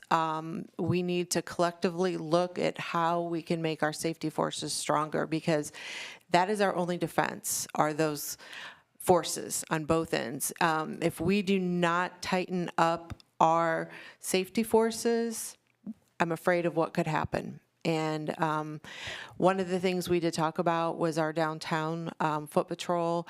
And that's a big question. A lot of people ask, why isn't there foot patrol? Why isn't there foot patrol? But the big thing with foot patrol is if you have 3 guys on your shift and, as they get a domestic call, that one person that's be out walking is not close to a car. A lot of these domestic calls they're getting now, you're getting 3 people, sometimes 4. There was a fight not too long ago, and there were 6 people. I mean, 6, all the cop cars we had were at this fight. So they don't know what's going on. So we really need to collectively look at our funding, look at the needs, and figure out what we want for this community and how we can make it safer and what the residents want as well. So, and it's affecting some of our businesses. There's a lot of things going on in our downtown, and, we just can't allow it to fester. So, so those are some things that, it's kind of old business. It tags along with the chief. And I just wanted to mark that to let you know, kind of, feel free to contact both of them to see what's going on. Both of them have a great open door policy, and it kind of will help you understand what's going on if you're not out and about in our uptown or, around in our neighborhood seeing some of the stuff that they're dealing with, because it's not like it was when we were growing up or even the last 10 years. And that's not even including, they could also get another resource officer for the school, but they just don't have the bodies right now. So there's multiple factors going on right now. Okay, is there any other old business? We do have some, I'm sorry, this is not the time for public comment, so.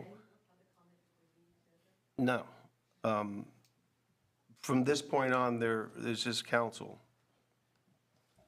But feel free to reach out to any one of us after the meeting. Okay. We do have some new business. On the agenda is Civic Ready Notification System contract. Now, I'm going to talk in my remarks about what the legislative, the Committee on Legislative Process has been talking about, and there's going to be a package of information provided from the IT committee regarding a sort of a comprehensive approach. And one of the things we're going to be doing is entertaining the idea of moving to a new notification system. And this is the notification that people get when, the weather gets bad or there's a power line down or something like that. Now, don't worry, we're not getting rid of the concept. But the problem is the current company we engage with needs a 60-day notice before, I believe, December 15th. And if we don't give that 60-day notice, it automatically renews for another year. So what we're asking council to do tonight is to simply vote to initiate that 60-day notice of cancellation. But we will be sure before December rolls around that we'll have another, and we can port the distribution current, list. yeah, the from current old people who system to the new receive one. notifications into the new system. Thank goodness, that was my Yeah, question. so I we thought, won't are they lose gonna? any, there will be no loss of continuity. But again, that's all presuming we're gonna, we'll talk about the new systems, and that'll happen during IT. Is there a cost benefit to the new system, or, Yes, and But- does and it work? functionality. Functionality yes, improvements? all of those. Well, Jonathan sent out an email this afternoon. Oh, we did? And in the email, he gave short descriptions of several of the initiatives of the committee, and Okay. a new notification system was one of the three things that he listed. And he gave a couple paragraphs to it, so there's a little bit of I didn't know. he did. preliminary information and actually a couple documents related to it that I did not get a chance to look at, but he put some of those numbers out there. So, I know this is like a cart before the horse kind of thing, and I apologize for that. And I didn't know about the cancellation notice until we met last Thursday. But, if council doesn't want to cancel this current contract, that's fine. That's But one of the then we- pieces we'll have to, dissect from the package we will present. But what I would like to ask for is a motion to execute the 60-day cancellation, termination Notice. notice. What are the big differences? It's better integrated with the whole system we're looking at for move to, and that includes web hosting and a host of other things that are real big value adds for all the different communication needs that we've been talking about from the information systems component, and it gives more options for department heads to be able to push information out as well, from what we discussed on Thursday. Because I know I had put my name on that communication system quite some time ago and never received anything. Well, you volunteered to be on the committee. Yes. Unfortunately, the two times we met, you were out of town for one, and you were busy last Thursday and couldn't attend. Yeah, I was gone then, too. Yeah. So, sorry We'll about try you that. on the third one, though. Well, That's the charm. So far, I don't have anything really big planned in the near future. But I think, just the possibility of making all of these changes and it being one, like, working One together. platform kind of thing. Makes sense, yeah. Did someone make a motion? No, can we make a motion on new business when there's no ordinance or Well, tracking sheet or anything well- like that? Or is it just, I think well, we have our law director right here. I wasn't sure if we even needed council action, but I thought the simplest way to deal with this, because if we don't deal with it tonight, it's going to be, well, we might have to schedule a special meeting. That would be the only opportunity. Otherwise, we're committed to another year with this contract. do we need an ordinance to cancel a contract, to say that we're opting out of a contract? I think that would probably be the best way to do it. As far as let me just clarify something. The contract we have now indicates we have to give notice of 60 days prior to December, whatever, that we, 15. 15, that we don't want to continue the contract? Correct. Is that what it says? Yeah, it says an automatic one-year renewal unless 60 days' notice provided prior to renewal date. Get up to the I suppose a renewal. notice doesn't necessarily require an ordinance. You have a vote and you say that this is, your intent is to cancel this contract, and Your functioning. majority wins. Isn't that just executing the Right. former Terms contract of that the was contract. already approved? Terms Just of a the term of contract. it? Yeah. Terms of the contract. I think he said yes. Yeah. I did. Okay. Did we get a motion? I keep, I'd like thought I heard one I'd like to somebody. make a motion to, And I don't think there's any problem with not having this officially on the ballot. Apparently, it just came within the last Thursday. days. And your time obviously is limited. So it seems to me that addressing the issue as far as the existing contract and opting out of it, I think is something you can address. I'd like to make a motion to a 60-day notice for Civic Ready. Notice of termination, second, Thanks. just to let's have clarify. a roll call vote, just to. Yes. Mr. Maravich? Yes. Mr. Kelfy? Yes. Mr. Moskin? Yes. Ms. Wood? Yes. Ms. Michael? I'll vote yes on this, but just remember, if something like this comes up again, because this situation has happened in the past before, and this is not uncommon for things in the city like this to happen, let's remember that we did it this way. Yes. Just put it on the record. I'll vote yes. Exactly.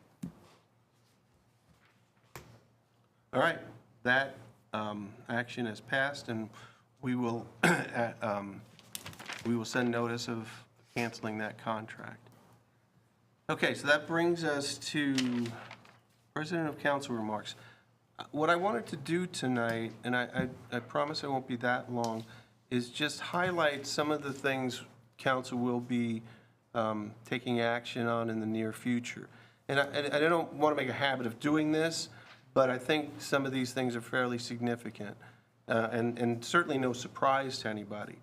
But in October, the committee that's been working on the safety buildings and City Hall facilities will be introducing, legislation for the council to consider. Just some highlights, the facility will be a police and fire facility with City Hall kind of squeezed in between, a modest addition to the plans you may have seen before, at an estimated additional cost of $5 million. To pay for the facility, the subcommittee is recommending a 25-cent income tax increase to be on the ballot in May.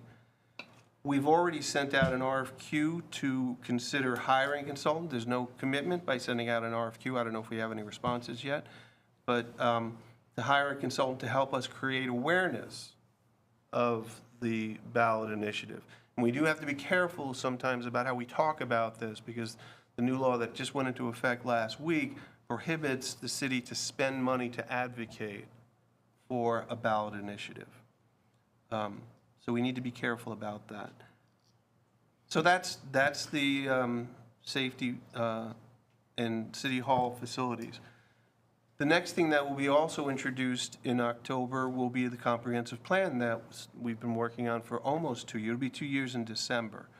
The Planning and Zoning Commission unanimously recommended the plan on September 30th at their last meeting. That's incorrect. There was one no. There was a no? There was one no. Okay. I'll have to go back and look at the transcript. Okay, I apologize then. The person was absent. Well, if they're absent, then they don't vote. But yes. Okay, Everybody that was there voted. There was a unanimous vote of the people present that But the night. person that Okay, voted no. all right, thank you. Sent us a letter Oh, about that. okay. Voted an absentee, okay.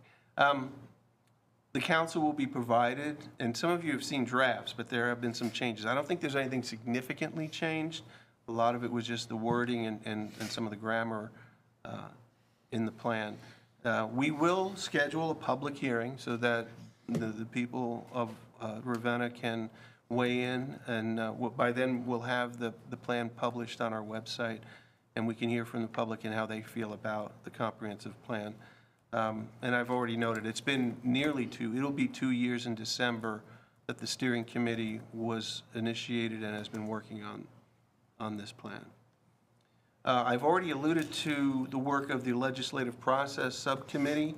We met on Thursday and had agreement to hire 2 companies that work together, GoGov and Revise. And so there will be an integrated set of modules. It's not just the notification system. There'll be a website. There'll be a reporting system where residents on their cell phone, could see a pothole, take a picture of it, and click on a couple of buttons and send a request for the city to investigate. And then there's a host of other modules too. And I know the whole purpose of this subcommittee, when council during a special meeting requested we put this committee together to enhance and simplify our legislative process from tracking sheet to voting, and providing, input from the public during that process. That's going to be a little bit more complicated to initiate. It's kind of hard to find a company that does exactly what we might need it to do. So as we implement some of the other things, the forms component and the templates that we provide for this purpose will take a little extra time and effort to work through. There'll be a new website and a new management system that goes along with it.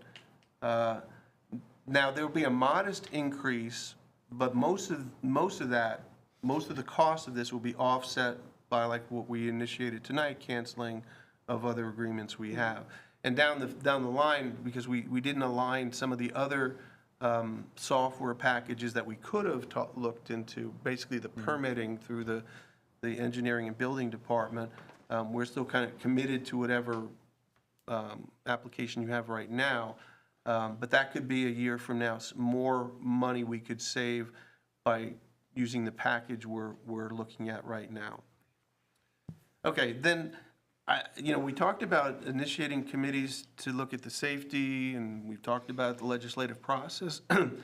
I would like to suggest, and again, this through the committee process, establishing a group, a committee, or whatever we want to call it, task force, to look at Sunbow, how we want to use that. I know everyone's excited about it, and we've heard some interesting, theories about what it would be used for, perhaps, and then really good ideas of what it could be used for.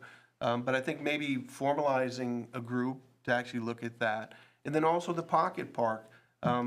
It shouldn't go unnoticed that the city actually won an award from Celebrate Portage for our Pocket Park. And thanks to a great deal for Ms. Woods having the vision for putting that together. And sorry you couldn't be there to accept the award. It's around here somewhere, right? Hopefully, in the mayor's office. You can take a peek at it in there.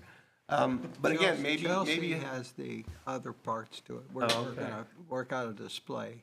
Oh, that'd be nice. Have a nice display case in City Hall. But anyway, to figure out how we might plan events for that Pocket Park. That's great. Okay, that'll conclude my comments for tonight. We'll start with Ms. Wood.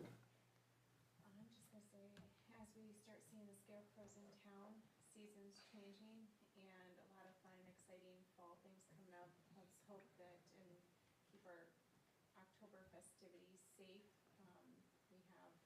full day of trick or treat, starting with the trunk or treat with the park, and then we have our downtown merchant walk immediately following, and then the residential trick or treat. So it's always exciting for them, and we move right into the Christmas holiday. So just excited to see how things turn out and more decorations for downtown this fall and winter.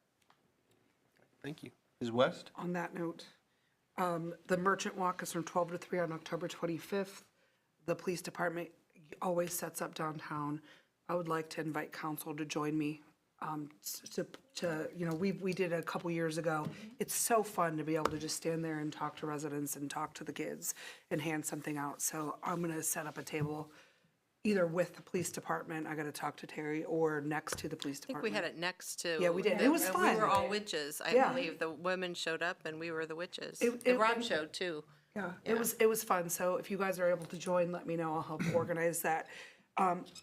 Also, thank you to everyone that came out to the balloon affair and helped me sling snow cones. Rob was my ice guy. Tyler was my flavor, because I had blue hands for like 2 I know. days. You know. But it was a great way to attract residents and to attract people down the street. And then we're like, oh, by the way, look over here. So it was super fun. We had a good time with that. Dr. Calfee? As you know, we've done several water projects kind of on the north side of town. Multiple streets are being torn up for water lines going in, which is just great. And that's also, this past summer, an area that I ride my bike on a lot, going up to the hike and bike trail. And every time I pass the water project, Mark Bowen was there, standing, looking in the hole, making sure that this project was done correctly. And I wanted to just say a thank you to Mark Bowen for doing that, and to Mr. Finney for allowing him to go out and do it. But he is right there, even to the point of saying, that's not straight, fix that. It's great. I'm really thankful that he's out there doing it. And so I just wanted to shout out to him. All right, thank you. Mr. Moskin? So I'll just say from different things I've learned, particularly in the fire and police department, how critical those departments are and how they need to be kept up. I'll rephrase what I said earlier, not up to par, but far above that to keep up with how things have been changing over the years. I won't go into detail how things have changed because that's not proper. But I am backing any way possible to increase the number of employees in each department, any feasible matter, because of how critical that is. That'll be all for this evening. Thank you. Mr. Maravich? Kind of following up on the police and fire thing, I know that there's a lot of data that we as council people have to look at, and from residents in the city perspective, that they just don't typically get to see. Like, they don't usually see how many millions of gallons of water we use in a month. But for the prospective committee on just like public safety informational kind of thing, it's like being able to see how many calls do we get? What type of calls were they? Or some of the calls here, were they about something that it was just informational or preventative, kind of like poison control? Some things you just should not ingest or be exposed to. So I think that we can kind of, as a community, help make this a little bit more feasible in terms of how much of a load that police and fire has to be under as well. I'm sure there are some fires that didn't need to be on fire, it was avoidable in that case, versus like a true accident versus a decision that could have went better kind of thing. So there may be some community education about different things that we can use to reduce risk. Like when you're talking about how, like, if you are in poor health and you know that your condition may get worse, while PARTA is not a medical transport company, before you get real bad, you could book a ride, even door-to-door services, before you get really bad, to get to a doctor. And there's different funding sources for Area Agency on Aging, as well as discounted fare that PARTA has as its own program. So if residents are older, and even if they are at a nursing home, again, if they don't need medical transport by that definition, those resources could help move those people before they become an emergency that our constrained fire department has to try to accommodate.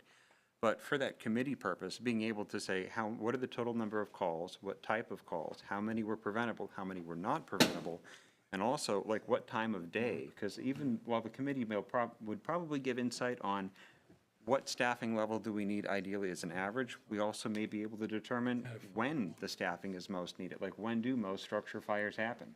Or when do we often have the most ambulance needs? So I think being able to review that information and make better decisions off that, I think it'll be a great step moving forward for the city. Thank you. Mrs. Semina wanted to make a short comment. On Mark Bowen lore.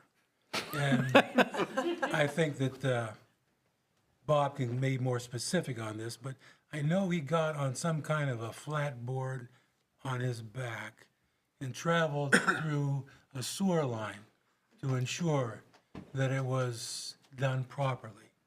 And the other one was he climbed up onto the water tower in City Park. And I'm not quite sure how you can torture yourself when you get to the top of it, but it would have been amazing to have done that. Bob could maybe be clarifying on that. The second one, yes. The first one, I cannot Urban confirm nor legend. deny. OSHA would not. I know he did. I don't think he would I know he fit. did it. Okay, Ms. Michael. I just have one thing to say. I noticed today when I went to Bean & Baker to get my morning coffee that there's a 50th anniversary chalk sign written in front of D&L carpet, and I just wanted to mention that is outstanding. 50 years in business in downtown Ravenna. That's a lot for us to be proud of, and congratulations. And the mayor did write a proclamation to them, and I had no idea it's been that long. I can remember my parents getting carpet from them, and Matt and I, when we first got married, got carpet from them, and I thought, wow, am I that old? And, you know, but yeah, I was just there again today. yeah, it, And they're coming out next week to measure, but they have the proclamation sitting on Linda's desk, very front and center. Yeah. As soon as you walk in, and very proud of the 50 years. yeah, that's a lot to be proud of. So I just wanted to give them a shout out at our council meeting too from us. Thank you. Okay. Mayor Seaman, your comments for tonight. Well, hit on a number of things. Mark does that all the time. You just didn't hit a peak at that point in time with that. The Wagners, the family that Amy was talking about, and we did have, in addition to the proclamation, it was on the sign that's on the courthouse lawn. It's trying to steer people that way. And I did go down, they were having kind of a party inside celebrating during the balloon affair. And I took the proclamation down to them then, and they wanted some pictures, and we did that. But that is truly an accomplishment with them. Let's see. Just piling on what you were talking about with the safety forces, I also met with the chief of police, and with all of the concerns, their position is they still have the best police department in the area. And it's true of the fire department, too. I have no trouble promoting either one of these to the public, that they get good service, and as you heard today, beyond what most people would find acceptable. But they do their job, and it's well done. And they maintain that equipment. We don't have many breakdowns. But I don't think anything you've come to me to talk about, I ever said no to you. No, I don't want to appear to be an unappreciated person or a chief. And maybe I failed not to highlight it. You guys have provided me in the 5 years between being interim, acting, and full-time chief, a lot of benefits to our department. And I truly appreciate it. You guys truly appreciate it. That being said, prior to the last 5 years, our department has stayed stagnant for decades with personnel, staffing, equipment, all that. And we have jumped leaps and bounds from where we were. But there's, like anything else, there's still more work to be done. And that's what I'm trying to key up on. I'm in a position to do my job, and part of my job is the unfavorable thing is to always ask. If I don't ask, I won't get, and I have to justify the needs. And that's what I'm trying to do, and I work within the realm of what you guys provide us. That's what. In terms of Sunbow Valley, that's hopefully going to close tomorrow. We're waiting to hear on the final recording with the county, so any day now. And keep in mind, and I don't have a problem with putting a committee together to decide what we want to do out there. I've got a folder here of people that have called or come in and talked to me about acquisitions. I do have to present one thing to be sure that we're on the same page. I had a visit from two ladies who's had a relative die, and that house adjoins on to Sunbow. And they're looking to sell the house. I told them that we did not need more property there with that, but that I would talk to council about it. And I'm presenting it at this point in time. Does anybody object to my position on it? What is your position? My position is that we don't need extra. Okay. Which property is it? Is it the one on Brady Lake adjoining the driveway? It's where you pull in on 59. It's the second house away. The entrance for Sunbow that's there, and then there's a couple of, I think there's 3 houses altogether. It's the middle house. Okay. And they're asking $190,000. Okay, silence is consent, I guess. Okay. Amongst the things that we have in here, I've met with one person that puts on concerts and those sorts of things. He runs the theater in Kent, the old theater that's there. And he's kind of excited. I made no commitments on this, but it was nice to know we have somebody we can talk to with that. I had another letter from a person who was a resident here in town who was willing to come in and take over the whole operation that we had out there. But we just hired a gentleman that's going to do a good job with that. And I think right now we're in the process of just collecting ideas. And the committee, once we get this closed, it's not a bad idea, but don't forget that the Parks has their own committee to work on it. I would assume they would be involved with this also. I'll stop there. All right. So we do have. I do have one more Oh, thing. I'm sorry. Please proceed. I put notes down and I turned the paper over. This deals with the aggregate. One of the things when we met with the gentleman that does our work, that he also works with Charleston and Shalersville. And those two communities are interested in joining our aggregate. I think that's just a matter of telling them it's okay. The benefit to that is the larger the group, sometimes it's a better rate with that. But they apparently are, one is very rural, and the other one doesn't have much land because it's taken up by the arsenal and the reservoir. So their rates are pretty high.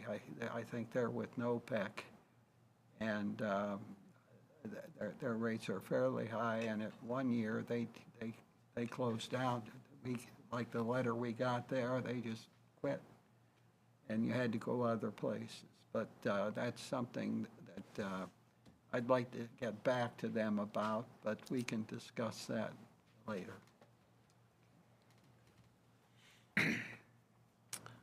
All right, then, as I was saying, that the law director would like us to go into an executive session to talk about the sale of property for public purposes and to consult with him regarding pending or imminent court action.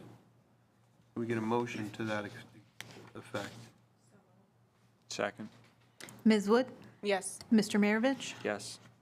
Mr. Kelfi? Yes. Ms. West? Yes. Mr. Moskin? Ms. Michael? Yes. Okay, well, that passes. There will be no action or anything that council will be engaged in after the executive session. We Bearing appreciate your attendance, but no need to come back afterwards, folks. Turn it off.